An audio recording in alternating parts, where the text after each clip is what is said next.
Hey, Sarah from Roots here in Vermont, and I want to talk about identifying balsam fir.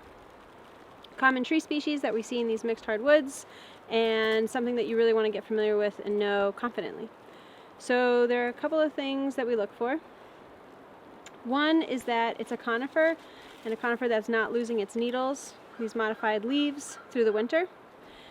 So we're looking at a tree. It's a medium-sized tree at large when it grows to maturity. Here we have a young specimen, and what we have are these needles. They are spirally arranged on the twigs of the tree, but they generally have kind of a flat lay appearance to them.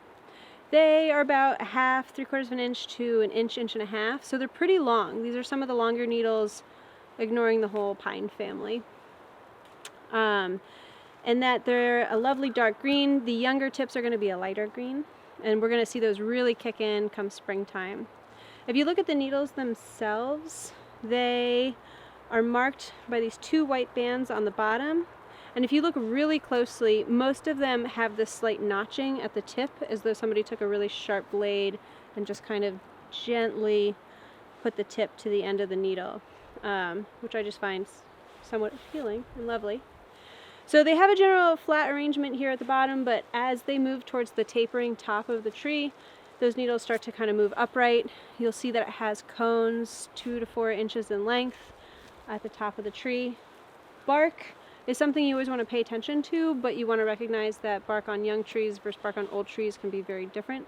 We're looking at a grayish bark, and that as it matures, although from a young stage, you're going to see it filled, or you're going to see often these blisters of watery resin that you can poke open, but I try not to because I don't want to be rude, but it does provide a resource that's really valuable medicinally, and we use it utilitarian reasons as well.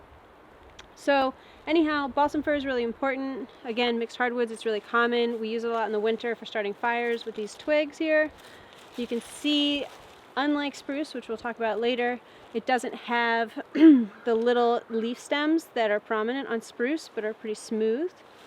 And we really, pro tip, like it for bow drill as far as a kit material goes. So this is balsam fir. Get to know it. I don't know if you can hear that grouse in the background. When you're confident with ID, you can chew on some of the needles, and they have sort of this citrusy orange peel quality that I really like.